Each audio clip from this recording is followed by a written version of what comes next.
welcome to a brand new episode of the TraxionGG podcast, where we talk about racing games, sims, and racing esports. And the latter is particularly true today, as we are joined by possibly the busiest driver in all of professional esports. It's Kevin Siggy. How are you, Kevin? I'm all right. How are you? Yeah, really good. And thank you very much for joining us. I thought this was a good opportunity to talk through, your background and your history, and also what you've been doing this year, because it's absolutely mad and insane.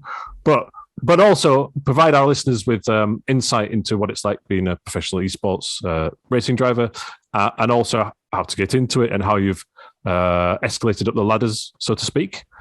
Let's just start with your season this year, 2021. I've got to write all this down, so excuse me, I've got my notepad here.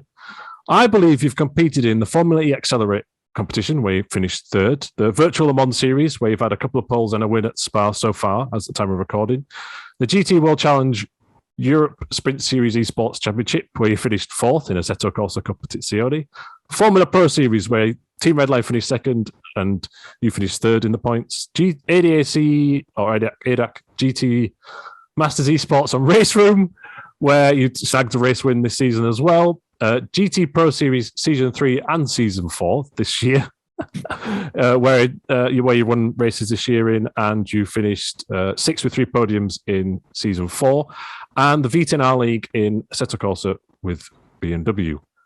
Is that everything, or have I even missed some off? I think that's everything. You got everything correct. Just on the V10R side, I won the championship. Sorry, I did have that. I didn't say it out loud. And was the MVP of the whole season. So, whoops! No worries. Congratulations. Thank you. No, that's an incredible CV for just this year. Never mind your previous successes, right? So, I would like to know, first of all, do you have any spare time at the minute? And second of all, how do you go about planning out your schedule? I mean, right now in October, luckily I do have a little bit of spare time to play other games and enjoy myself. But yeah. I think the worst part about it was, I think from May to August, that was the most stressful time, or actually even October. That's where I had the most amount of races, especially October, when I had a couple of weekends where I had 4 races within 5 days. And it was just absolutely mental. Just mentally wise, it was really up there, and like one of the hardest things I've done mentally. Physically, luckily, not so much, because we're driving a video game technically. But yeah, it was just absolutely mental this whole year, because there's just so many series that I've wanted to be involved in, and I just committed to them, just like I do every other thing, and I just had to prioritize properly, in a sense, which was not easy. But at least I made it through. And right now I'm lucky enough to enjoy a little bit of free time and only focus on Le Mans. Right, yeah, because I think you mentioned there you had a couple of really busy weekends. In particular, I remember one where we were writing about you at TraxionGG about the Virtual Le Mans Series. There was a Formula Pro race, there was a GT World Challenge race, and ADAC GT Masters, all within a few days, right? When it's like that, do you have time to practice at all, or are you just relying on previous knowledge and expertise?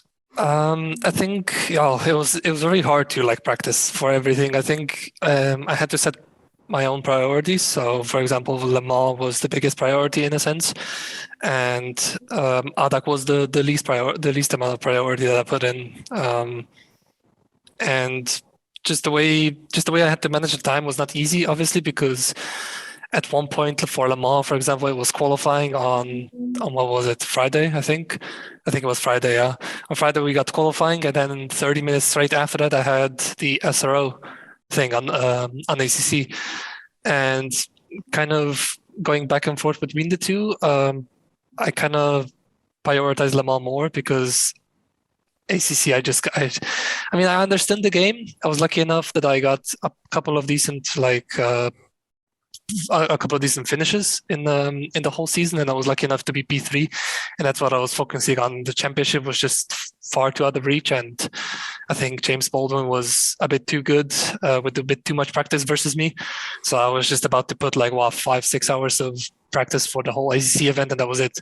Same goes for race room. I started practicing literally the day of the race, and sometimes lucky enough to do good in quali. I mean, I knew for myself that I was the best Audi in that series. Yep, that's true. But even with more practice, I couldn't do any better. It's just unfortunate the BOP was the way it was. But yeah, it was not an easy thing to do, especially managing time. But I made it work. I set myself my priorities, and I kind of stuck with that schedule. Luckily.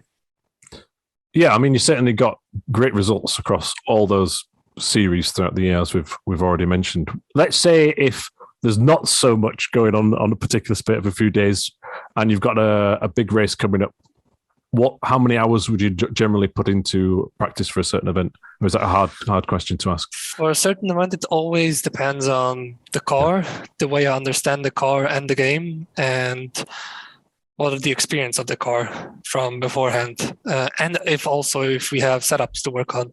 So, for example, ADAC, we did not need to make a setup; we just needed to constantly lap. And I got to a point where I understood the game and how it worked and how the Audi worked as well, and how to find the best amount of time possible in a lap time. So I didn't need to practice all that much for that kind of series. It was like 4 or 5 hours, 3 hours, and I was already at the peak of the car. And then 4 or 5 hours for the remainder of race pace, like any sort of other testing that are like on the sidelines after quali. And any other series that are, for example, Le Mans for this round in Nordschleife, I put, I think, 200 laps of practice on a Nordschleife. Wow. Yeah, bearing in mind it's how long is a lap? 8-9 minutes? 8 minutes in the dry. In the wet, it's 9 minutes. Yeah. And then, I think I completed like 160 laps total. Uncompleted 220 around that area. Holy cow. So that's the amount of time that I take to practice for that. But obviously the event is super, super important. So that's why I take a lot of my time, like invest a lot of my time into it, and other stuff not so much, because I mean, it's kind of I'm kind of lucky enough that I can take my skills and just adapt to the situation really quickly. And even though I don't understand some games fully, I manage to do as best as I can with the time that I have left. And I just kind of try and get the result I can as the best as possible, and that's how I work. But if there was any race that I would fully commit, like I said, it all depends on a lot of variables. But if it's a solo thing, a bit less. Let's say about 12 to 16 hours total. But for Le Mans, obviously more, 30, 40 hours. Anything else also can be 5. So that's the thing. Yeah. So actually, just this thought made me think of 2 extra points there. First of all, then, let's say a normal week for you or working week for you. Are you on the sim or a sim of some sort every single day? I think the past 2 months I was at the office every day, even the weekends. I think I had like 2 days off, and that was it. That's how my schedule was pretty much. Every day I'm driving. Yeah, exactly. I literally woke up, made lunch, came to the office and worked my butt off until 10 o'clock, went home, and that's it. Rinse and repeat the next day. That's how my schedule looked like. It was like every day at the office, just working, always on the sim, and also trying to manage time, like practice, watch some YouTube, like chill a little bit mentally, and go at it again, right? No real stoppages. There's no way I can play other games over here because I don't have them downloaded. Plus, I don't want to do that because it's just a waste of time and a waste, and it just doesn't feel right doing it at the office, I would say. Yeah. So also, when you were talked about you've been on so many different platforms this year, what would you say are the main differences between some of them? For example, if you're putting in so much time for Le Mans Virtual Series on R Factor 2, obviously racetracks have similar driving lines and stuff, but are there any particular skills that you can take from that and apply to Assetto Corsa, or are they so different that you're almost starting from scratch, other than remembering where the tracks go? As you mentioned, R factor between ACC is just a night and day difference, I would say, because I had to drive the M8 at Spa, and that was on R factor, and then I had to drive the McLaren at Spa. Right. Completely different story. Like the way that the whole physics system works is just night and day difference, and you couldn't really resemble it. The only thing I could resemble it was the absolute accuracy of the ACC and R Factor Spa, like this whole Spa track combined, and that was a really nice thing to see and like really nice thing to feel, because a couple of lines that I took actually were pretty similar. Right. And okay. yeah, that's the only thing you can learn from it. But judging from like the physics side and how you have to drive the cars, for example, the M8, I had to literally throw the car into Pujon, for example, and at Lake Holm, it was almost flat on the final corner, which is normally the cars don't have to go flat out there. But in ACC, I had to fully lift for the car to even try and turn right in the McLaren. So it's not super similar between those. So you have to really adjust between every single sim that you drive. Maybe Raceroom is similar to R Factor, but not as much. But at least you get some sort of like knowledge from R Factor and put it in Raceroom. It's pretty close. But any other sim, it's just way too hard, too many differences, too many variables that you have to learn. Right, that's an important point, because I think a lot of people who are maybe watching esports for the first time, especially since last year, more people are watching than ever. Perhaps some people don't fully appreciate that actually you have to relearn most things from each platform. They are really different. And then also the time it takes to do that and become professional level. So that's where you are right now. But I want to rewind a little bit and talk about how you got into sim racing. What was the first time you remember taking part in a competitive race? In a proper competitive race, I remember it was like a national championship. I think some people from Slovenia had like an MX5 series. Okay, cool. On iRacing, and that's the very first time I actually competed against in some sort of a series. Let's say, and a proper international one was 2013 in FSR, R Factor 1. Those are the kind of first races that I actually got the first taste of competing. But I've already done a couple of like other racing platforms, like F1 2011, what was it, Gran Turismo 5, any other game that you can think of that actually works with the wheel very much. That's where I pretty much started, and when the time came, I actually like thought about, wait, maybe I can try and compete something. Maybe I can try and find something from in Slovenia to compete at and try and see if I'm good enough. And so I did. Nice. And here we are. Got me here. Yeah, exactly. Yeah, well done. I was watching for another project for some research, some GPVWC. The World Sports Series for 2015, which I believe you were telling me just before we started that you won that year. And also James Kirk was commentating, who he actually contributes some esports reports for TraxionGG. I think the race I watched at Spa, you came third. But how do you see a difference in professional esports from when you were competing then to now? Are there any differences, or is it just that more people watch it?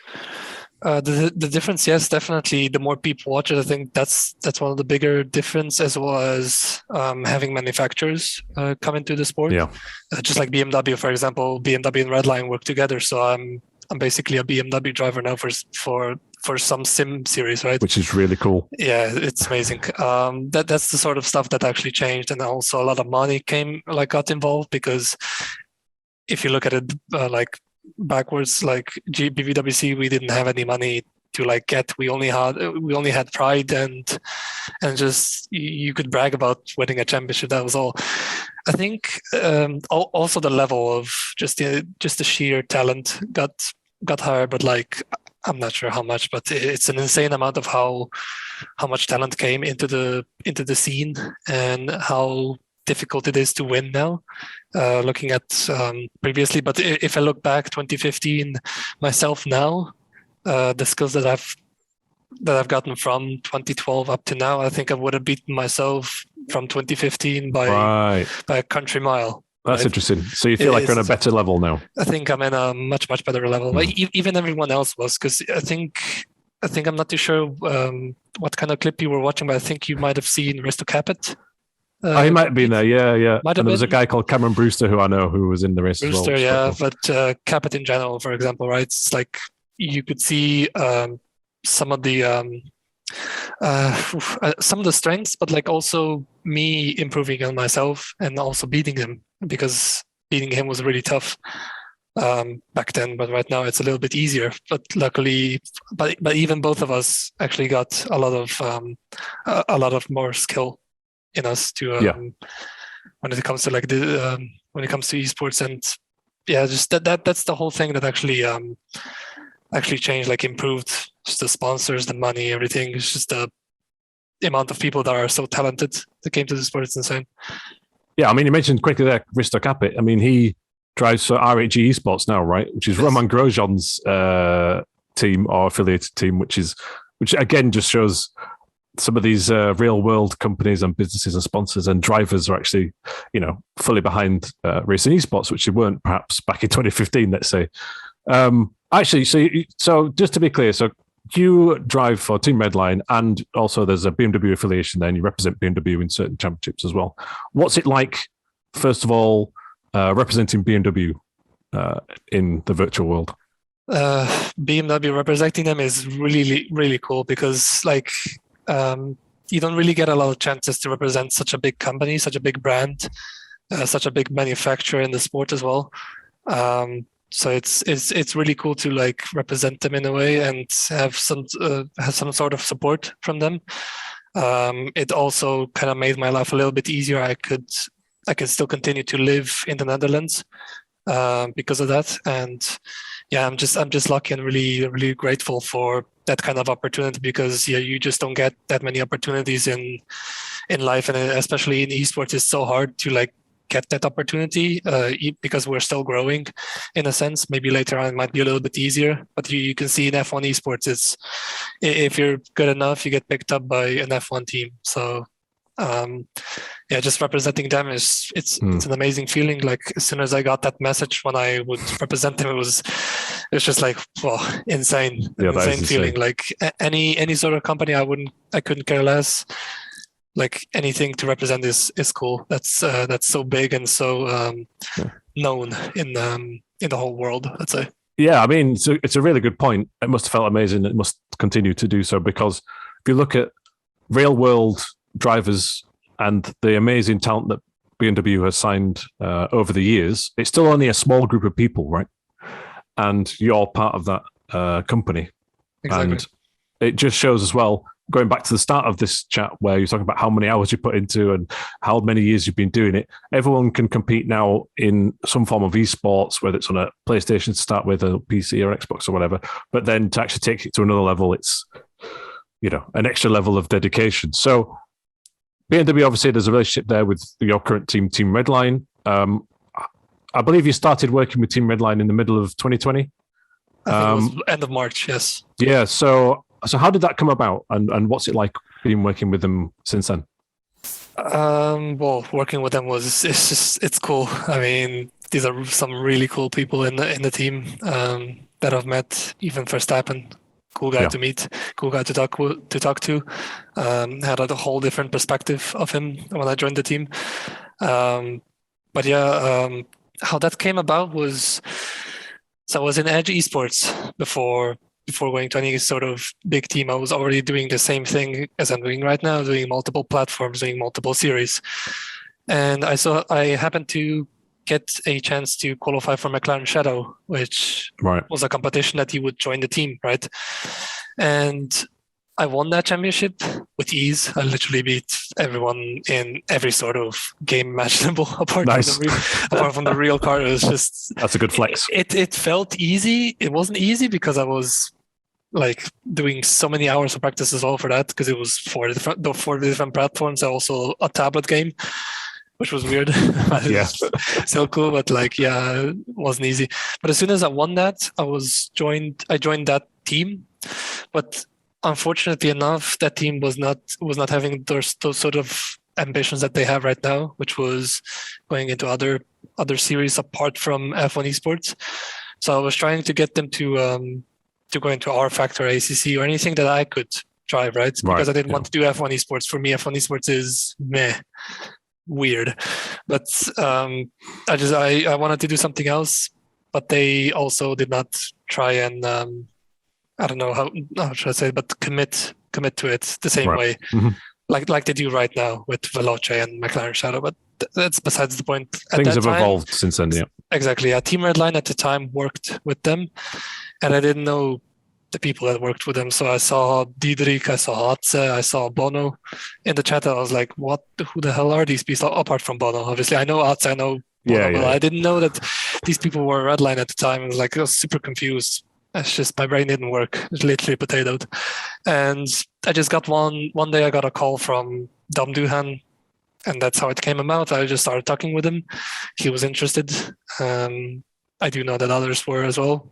Atze and all the other people from Redline kind of gave that interest to me. And I think within a couple of days, he was just like, do you want to join the team? And I was like, hell yeah, get me in, because I'm stuck in a bubble that I just cannot go out, and I can't represent the team if they don't commit to it, right? It's like he was just like, yeah, just join with us and we'll do the thing that you want to do. And yeah, that's how it started. And so grateful for the opportunity, obviously. And it's just being in this kind of powerhouse of a team is amazing.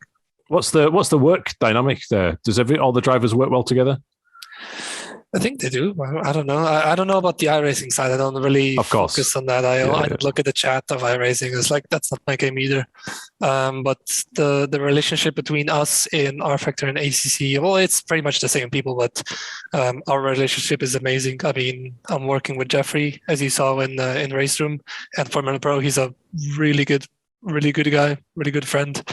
To work with Bono as well, really cool guy to be around with, and just the whole relationship with them is cool. The engineers, with the team managers, with Mark, with Atze, with Diederik, with Dom, with anyone that you can think of. The relationship is good. Everyone is happy working with each other. We're pushing ourselves to the limit every single time, but we do it in a respectful way. We don't have, at least I didn't feel like we have any sort of problematic ego, let's say, which is good, which is a good thing to have. I mean, that's how chemistry kind of works together. And we don't have any sort of issues. We just work with each other. We love working with each other, and it's just a pleasure. I don't know. Nice. Just coming into a sim and working with someone that you like working with, it's cool, instead of just working by yourself and doing laps like I did last year, unfortunately. But this year everything changed to the better. So it's amazing. Right. There we go. That's the key to success, I guess, the good teamwork. Because if you look at any major esports competition, there's probably going to be a Team Redline car in there, and it's probably going to be near the front. Most certainly. Yeah, we're not going to back down to anything. We're just going to go straight in, fully sent, like no prisoners. Cool. So also 2020, so you signed up to Team Redline in 2020, but in 2020 as well, you won the ABB Formula E Race at Home series. Bit of a mouthful, I had to read it out. I was cheating there. So you won that. Congratulations. Now, obviously there was some pandemic-related things, but your prize was to drive or test the Formula E car, Gen 2 in Valencia. You did that earlier this year. How was that for you? That was cool. I wasn't expecting so much power out of the car, or the torque. Oh, really? Yeah, especially the torque. Jesus Christ, that was a lot of torque. Instant, I guess. Exactly. Yeah. As soon as you floor it, like, you can hear the wheel spinning. It's creepy at first, but like you can hear the wheel spinning, and it launches you. Like you're literally stuck in the seat for the whole duration. It was a cool experience. Like, even though it was behind a safety car, even though I wanted to go faster and push the car more, I understand that they want to preserve the car. And I don't think they're cheap. Yeah, probably the case. But it was a cool experience still. I mean, I got to experience a couple of slides, at least in a couple of lockups. But oh, cool. I just had to drive behind the safety car, like create some sort of a gap to at least have some fun in a couple of corners, and then move back a little bit. But still, the experience was lovely. The people that made it possible, I mean, I'm really happy that they did. So I'm grateful for the opportunity, and happy that they kind of were involved like that. So it was a cool experience to have, and I hope we have a little bit more of that soon, if not even better things, maybe testing it properly.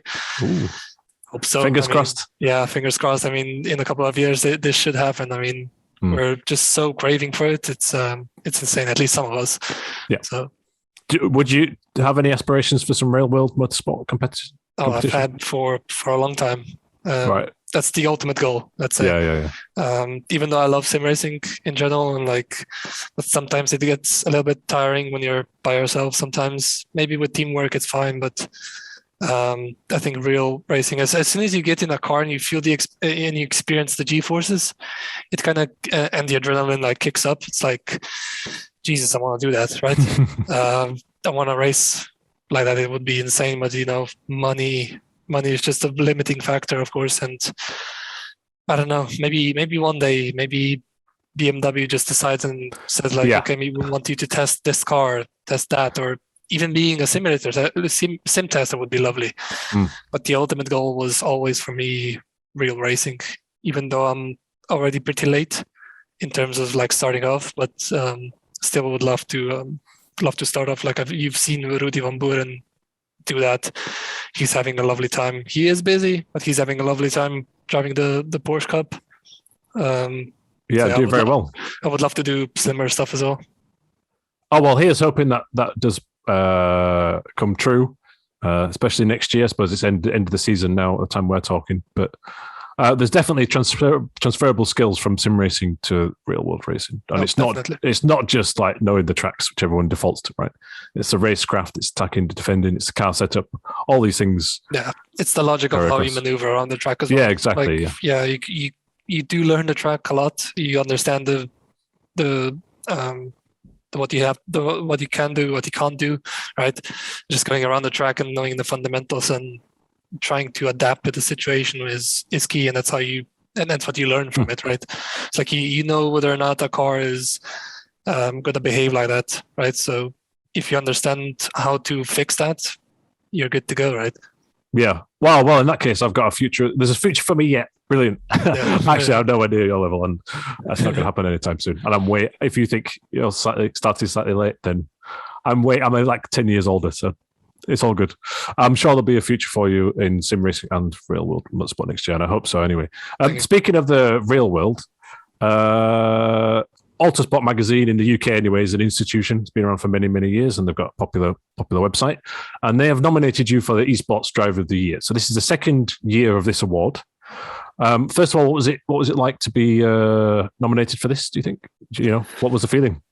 It was kind of unexpected, I would say so, because I don't know. I usually look at results themselves. I usually look at championships mostly, right? And I only won one of them, so I was not having that sort of feeling that I would be nominated, but I wouldn't mind in the end, right? So I didn't really have in particularly the best year that I was hoping for. But yeah, it's just in seeing my face up there and seeing my name also being mentioned, it was really cool. It was nice. It was unexpected, and also that was the kind of surprise that I kind of liked as well. So surprise, they pretty much surprised me of when they picked me, right? Nice. So it was a cool experience to see, and it's quite amazing. Happy for it, at least. Yeah, nice. Well, congratulations again for the nomination. I think one of the factors was your adaptability and skills across many different platforms and vehicle types. Do you think having an Esports Driver of the Year award within the Autosport Awards, where Senna, Hamilton and Vettel, they've all been there and received awards and stuff, do you think that helps raise awareness or show just how serious esports can be taken?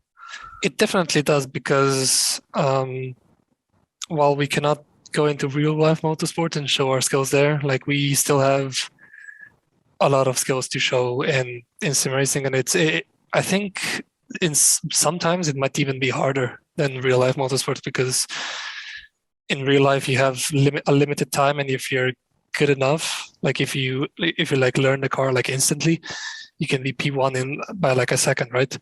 That can happen in some series. Not saying it can happen anywhere, but in sim racing, it's just we all rely on those fine margins, those milliseconds, pretty much. You can see it in F1 esports. A tenth off from P1 can be P18. Yeah, and you're out of Q1. So it's ridiculous how big of a level it is. So it's really hard to kind of get to that level. So them realizing that and seeing us as potential future, let's say, or at least some sort of category that some other people can watch as well, that is racing but it's not real life, is a good step in the right direction, I think, for us. And I think we deserve to be mentioned, at least the top guys, right? Yeah. At least we do deserve to get mentioned about our skill and talent, because we devote all of our time, all of our money as well. The teams do that as well, and sponsors. We devote a lot of things into it, and this is not so much of a hobby anymore. It's a job. So we got to work the same way as others have to. So them showing the respect and showing that we also are important is really cool, and I'm happy that they do that. I believe we do deserve that, and I hope it's being mentioned more later on. Yeah, we'll see. I think we're certainly trying to push that further, and the esports coverage on Autosport and Motorsport has taken a step up this year. So, and hopefully that continues. And you mentioned there just how close it is. To me, and this could be wrong, you might have a different opinion to this, but in esports, there's like unlimited practice, so to speak, within the realm of possibility. Whereas in real motorsport, there's like limits on testing. It costs a lot to go testing. So to me, the amount of practice that can be had makes the field closer. And that means that if you do succeed or even get on the podium, that is such an achievement, because everybody's is extremely talented and extremely close to the top, right? Because of the practice you can do. Yeah. It is, yeah. I mean, it's just the whole level is insane. So, like, the more people practice, the closer you'll get, because people get to the same lap times. So they find some sort of tricks in the setup, just like he did in God knows how many laps he did. Right. So we'll wrap this up now. So thank you very much for your time. I'll get close in, but I just want to know what's left on your schedule for this year. Is it just Le Mans Virtual Series? This year is just Le Mans, luckily, and a little bit of uni work until January. But right. How's the studying going? It's going well. I've got 2 more things to finish: the graduation and something from third year that I just slacked out for the past year. Jesus Christ, it's just mental. But that's the only thing that I have left. It's Le Mans next month, and then the whole year's finished, I believe. Might be wrong, might not be, but we'll see. Next year we should start off in January already. But I think until that I should have enough time to kind of mentally get back to it and kind of enjoy my time, play some Battlefield, Call of Duty, anything that I can get. Okay, non-racing titles. Exactly, yeah. Right. So wow, busy esports schedule, successful results, and studying at university. That's impressive. And I guess in January there's a 24 hours of Le Mans Virtual. Are you looking forward to that event? Of course I am. I mean, Le Mans 24. I've never won that, so the goal is still up there to win it. So I'll do my best, and I think my team members will do the same thing. We'll try and win it. Try and win a little bit of money as well with it, and the championship with it. Well, if you are one of the drivers that does come across in person to the Autosport International Show for the race, then I'll see you there. But if not, I'll report on it either way. Just one last question before I head off, I suppose. 2022, you've got, as we say there, the 24 hours in January. But anything else locked in, or are you open to any particular series? Open to anything. I think BMW do have some sort of things that they want to do next year, and I have to obviously abide by the contract and drive for them in some of those series. But I think it's going to be mostly of the same thing. I'm expecting V10R, Formula E, and Le Mans again to have some sort of thing going on next year. Formula Pro, maybe ADAC, maybe everything that I've done this year, if I'm lucky enough with the schedule again. And I don't have many other races like literally bunched up together.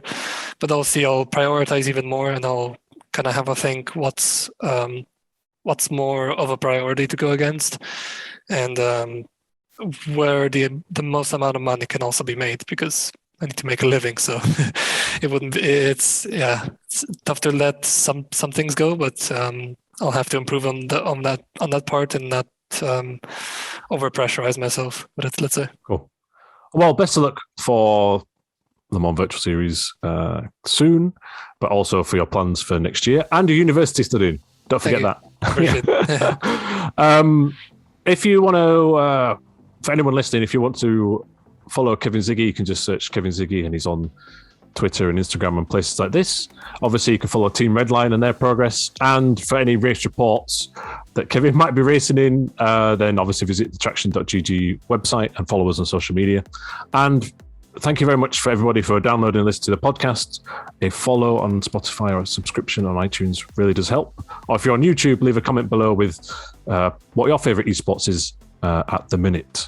That's it for now. Thank you for joining us, Kevin. Thank you for having me. Thank you. Best of luck, and to Team Redline for the future races. And for everybody listening, keep it pinned.